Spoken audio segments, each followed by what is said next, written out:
Kevin Na is nails at the Charles Schwab Challenge, getting it done at Colonial Country Club, sporting the beautiful Stuart plaid tartan jacket. Let's see how he got it done on this Data Monday. Let's tee it up.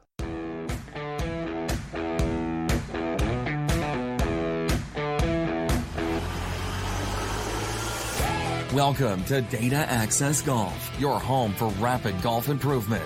And now, from the thin air of the Rocky Mountains, next on the number one tee, your host, Aaron Stewart. Hey everyone, Aaron Stewart with Data Access Golf.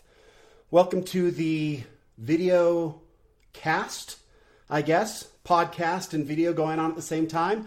Welcome to a Monday. Hope you are enjoying the Memorial Day weekend and getting some golf out. We've actually got sunshine out today with a little wind. So maybe get out and play a little bit today. Hopefully you are as well.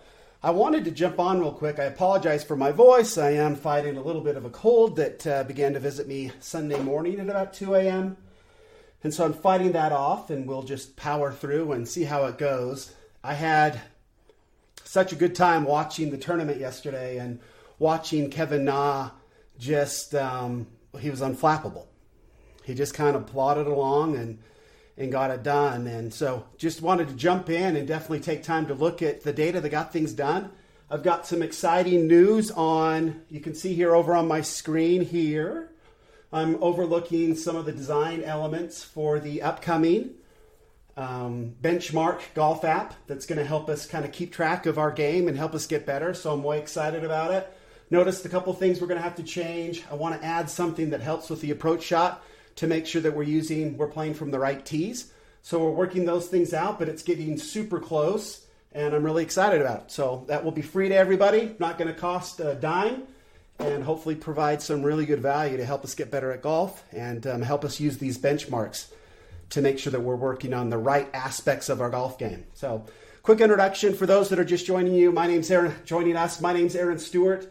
I am a golf researcher. I have been in a mastery class with Extraordinary Golf's Fred Shoemaker for about the last 10 to 12 years, working with him and just working on my golf game. Went from an 18 handicap to a scratch player now, and just love everything about golf. And I just love data. That's Data Access Golf, and I love technology and what it's doing for the golf world right now and how it's making it possible for us, guys like me, just average guys out there that have struggled with, double-digit handicaps to really get better and change their game. So today we're going to jump in and kind of look at some data, look at the numbers then for Kevin Na's victory and kind of get an idea of what that all did for him. I love looking at what the wins do for people and individuals. And so I've got my spreadsheets up. I'll start to geek out a little bit on the data. Mondays are always what we call Data Mondays, and they can be a little geeky. But for those of us that love the numbers, this is a pretty cool day. So jumping right in, Kevin Na obviously won the Charles Schwab Challenge, as they're calling it. I've been calling it the championship earlier, but it's the challenge. And it's really good to have a sponsor, a title sponsor like Charles Schwab taking over at Colonial. Colonial's been an event that's been held at the Colonial Country Club for such a long time. And it was sort of there on the verge of being canceled. Had a tough time finding some sponsoring partners. So really grateful to Charles Schwab and grateful to the PGA for putting this together, because it is a course that is important on the PGA Tour. Not only for the history, that's where I think Ben Hogan won 5 times. You've got the tartan jacket. But it's a course that requires, as Kevin Na put it, everybody basically hits from the same spot into the green. So it's really a second strike golf course where the tightness and the way the fairways move left and right, you have to be very precise off the tee. And that kind of takes out the advantages some of the bombers have. Kevin Na went so far as to say that he believes that there's only, 6 to 8 courses on tour now where he has a chance to win. And he feels like Colonial is one of them. And he has played very well on Colonial in the past. And if you look at his strokes gained numbers, historically speaking, this course does set up well for him. The strength of his game is not off the tee based on the strokes gained numbers. So we'll look at those and we'll talk about them a little bit. But first and foremost, with the win, obviously Kevin Na picked up some FedEx Cup points. He was ranked 98 when he went into this week, and he now jumps all the way up to 27th. So a big jump there. As far as his world golf rankings, he was at 52nd going into this tournament, and he now finds himself at 31st. So great jumps there for both. 27th in FedEx Cup now and 31st in the world golf rankings, which is big. That gets you into a lot of the majors, being in top 50 in the world. So good for Kevin Na there. He dropped out to 52. So that was a big win for him to get back up into that top 50. All right. As far as Kevin Na's consistency numbers is what we call it. The consistency number is essentially how many cuts you make and the percentage of how many cuts you make. And we look at that a little differently. So in this particular case, Kevin Na has played in 392 tour events, which is pretty amazing. If you look at like Ryan Palmer's played in 394, 392 is 40 tournaments more than Tiger Woods. It is more than Rory McIlroy by about 200 tournaments. So, I mean, it's impressive. You've got Phil Mickelson as kind of the leader in the pack with 598 back when he won his tournament. He's obviously gone over 600 now. So Kevin Na has been in 392 tour events, and he has made 269 cuts for a consistency number of 69%. And how we kind of look at these, Tiger Woods is the only one who makes the cut above 90% of the time, and he's at 91%. So he's obviously the elite player. But how we kind of look at these numbers is really anything in the 80s we would consider a top-tier player.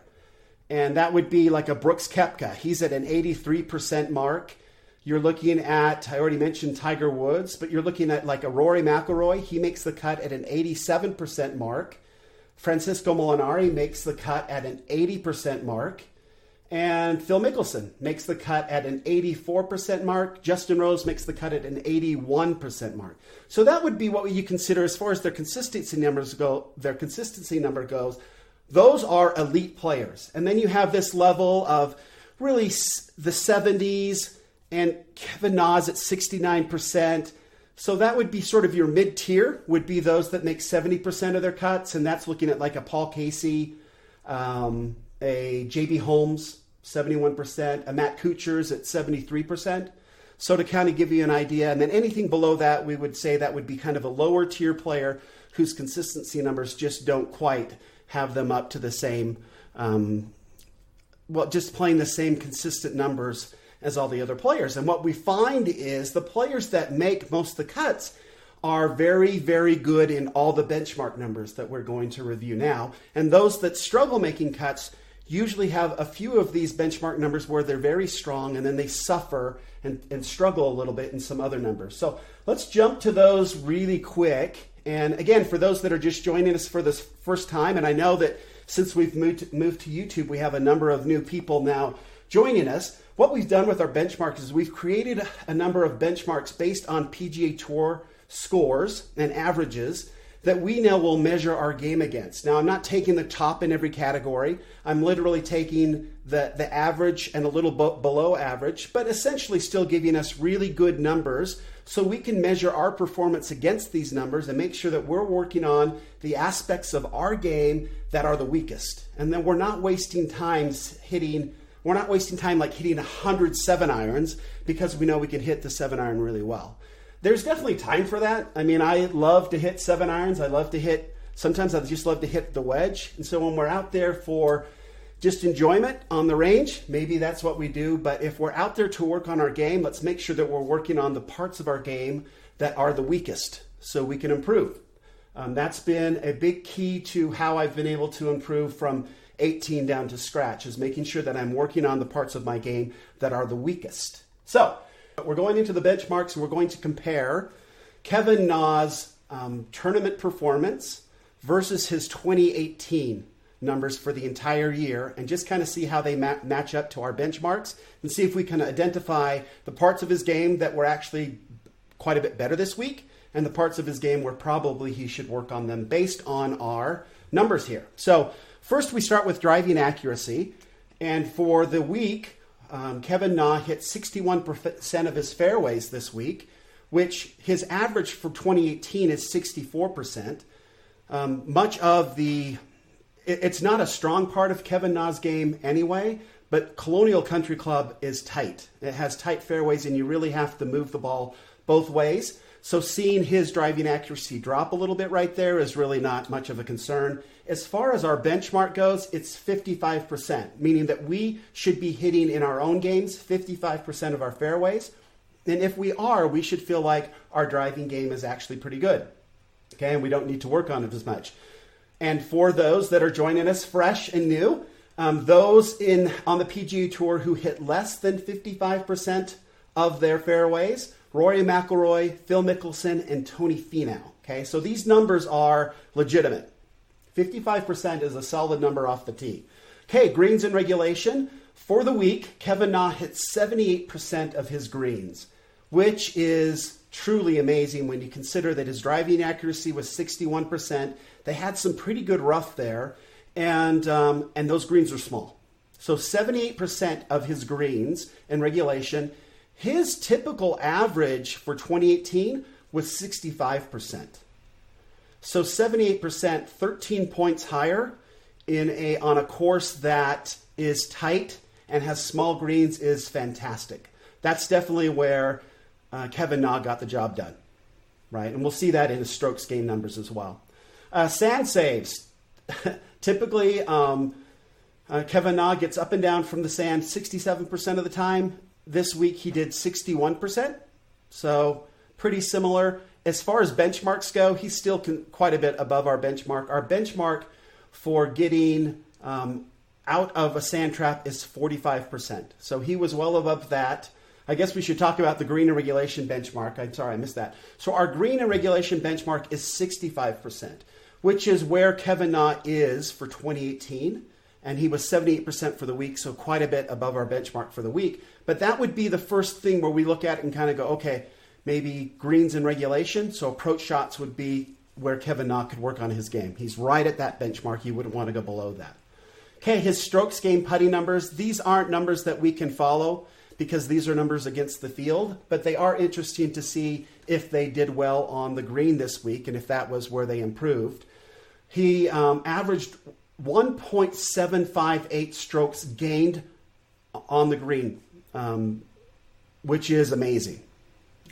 Really quite good. So compared a full stroke and 1.2 strokes higher than his normal. In 2018, he averaged 0.5 strokes per round. So yeah, that's a good way to pick up. So between his greens in regulation and his strong putting, we can see where he was able to get this victory done. His scrambling numbers. Now, these we don't actually keep track of per tournament, so these are just his 2018 numbers. The rest of the numbers on out with scrambling and all the putting numbers are just from 2018. So scrambling, he gets up and down around the green 64% of the time in 2018. Our benchmark for that is 55%, so he's well above that for scrambling.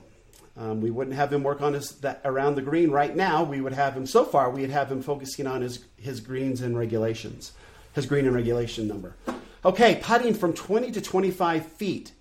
Kevin Na makes 20% of those. 1 in 5. Based on every other tournament winner this year, Kevin Na is the leader in that category from 20 to 25 feet. 20% of them is extraordinary. Our benchmark is 9%. So he's 11 points higher from 20 to 25 feet. It's astounding. And then from 15 to 20 feet, he makes 26% of those. There's only one other victor that makes more than 26% all year long, and that is Tiger Woods.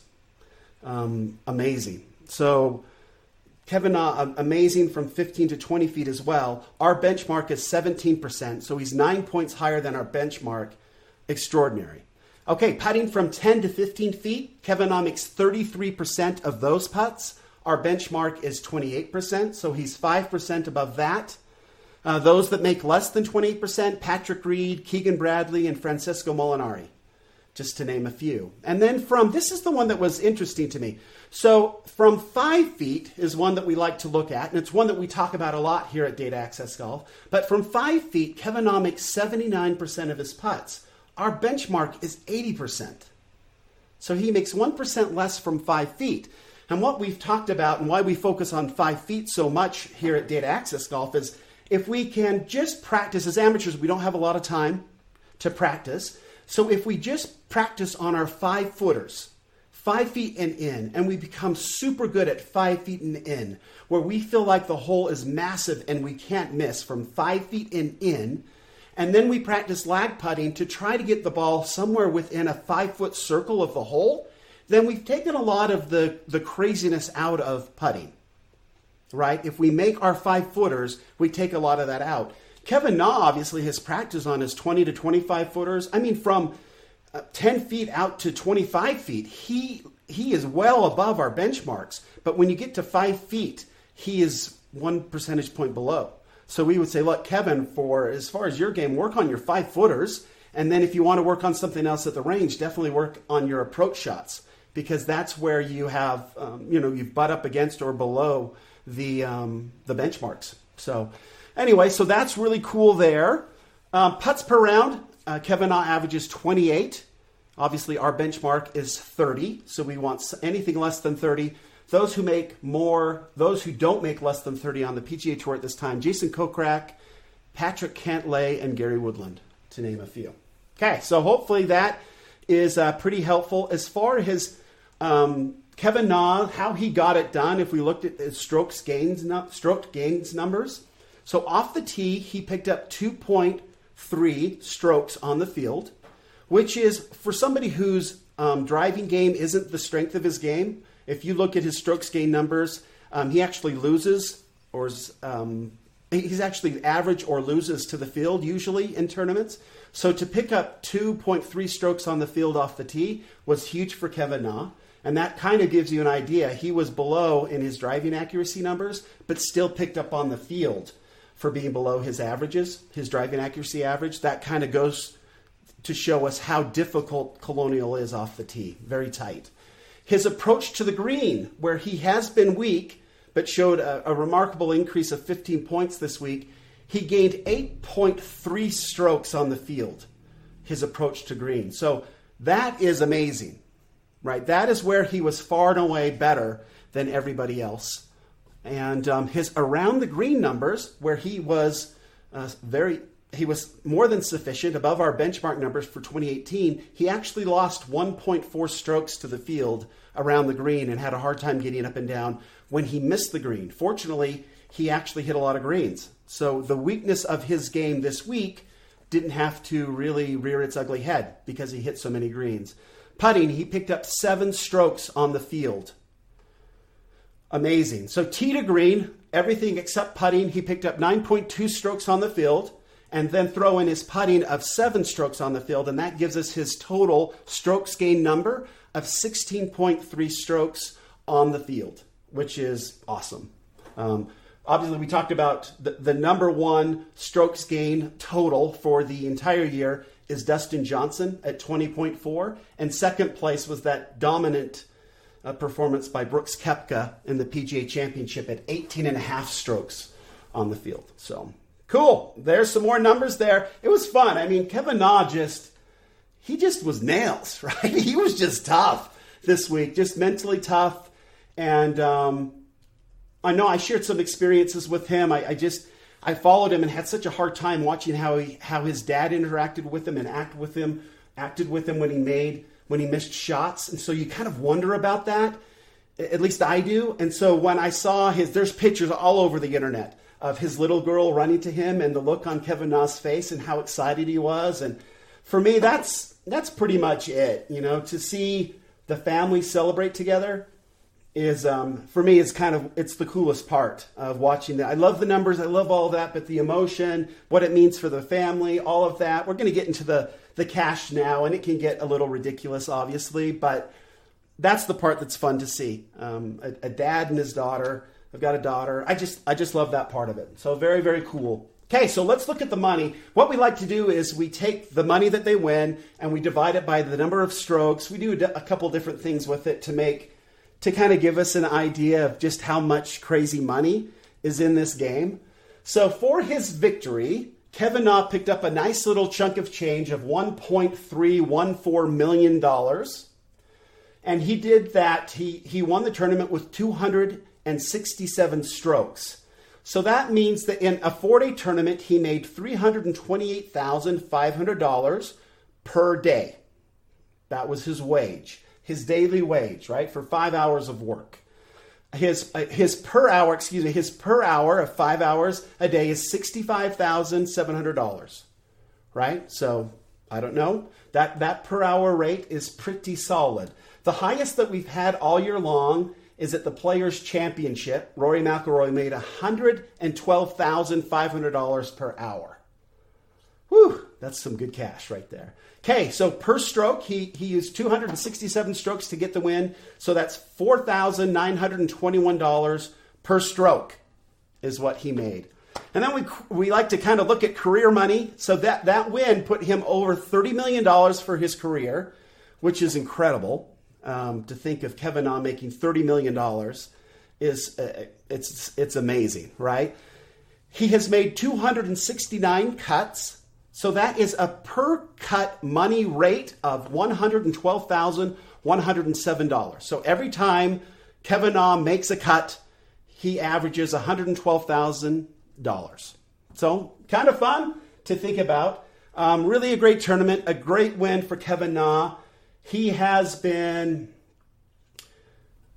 wow. When you think of his journey, when you think of the troubles that he had off the tee, when he just couldn't pull the trigger, I know that we've all seen that.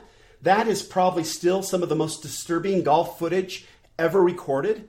When he just couldn't, I think he was at the Las Vegas. He was in Las Vegas and he just couldn't pull the trigger and hit the ball. He just couldn't feel comfortable enough to hit it. You remember all the slow play and the drives and how his caddy was so positive and worked with him. I mean, that was heart-wrenching. We remember him. It was, what was the tournament? I believe it was last week. Maybe it was 2 weeks ago. A long time ago. Oh, I can't remember the tournament, but it was we just relived it. But Kevin Na, when he hit it into the trees and took, 104 strokes to get out, and then he made fun of himself the year after. Kevin Na is an interesting personality. Kevin Na is one that has been raised in an interesting way. And I got to see that interaction. He now seems to be having more fun on the golf course. Seeing him and Tiger Woods sort of interact at Sawgrass on 17 when he does that quick pickup out of the cup, which is kind of a Kevin Na deal. And you've seen some people sort of mimic that. Even one, what is his name? Justin Bieber or something. My daughter would absolutely die right now. Seeing me not be able to pull up that. It's Bieber, right? Like some Disney girl or something for a while. Whatever. Anyway, so it's just so cool to see Kevin Na just absolutely just hold everybody off and get the victory. Just the maturity, how comfortable he seems to be in his skin right now, where when we saw him not being able to hit the driver, it was just so uncomfortable to watch and just figure out what was going on in his head. And so to see him sort of fight through all that and now come in and take a lead into the final round and just get it done like it's no big deal, and then see his little daughter run at him, the whole thing, it's awesome. I love this game. I love talking about this game. I love the data about this game. I love getting better at this game. I love where we get to hang out when we play this game, the views, everything about it. The stuff that we can learn about ourselves through this game, through competition, through our emotions, all of it. It is literally the greatest game on earth, and there is not even another game that's close to it. So that's how I feel, and I'm sticking to it. So Aaron Stewart, thank you again for joining us on this Data Monday. Congratulations to Kevin Na. Please subscribe if you're watching on the YouTube channel. If you're listening on the podcast, also please subscribe. You can find us at iTunes at Data Access Golf. Follow us on Instagram, Data Access Golf, Twitter, Data Access Golf, and our Facebook page, Data Access Golf. We kept it all very consistent. So it's amazing nobody wanted that name. Aaron Stewart, until next time, better data always means better golf. Thanks. Thanks for listening to Data Access Golf with Aaron Stewart. Check us out online at dataaccessgolf.com, and we'll see you on the next episode.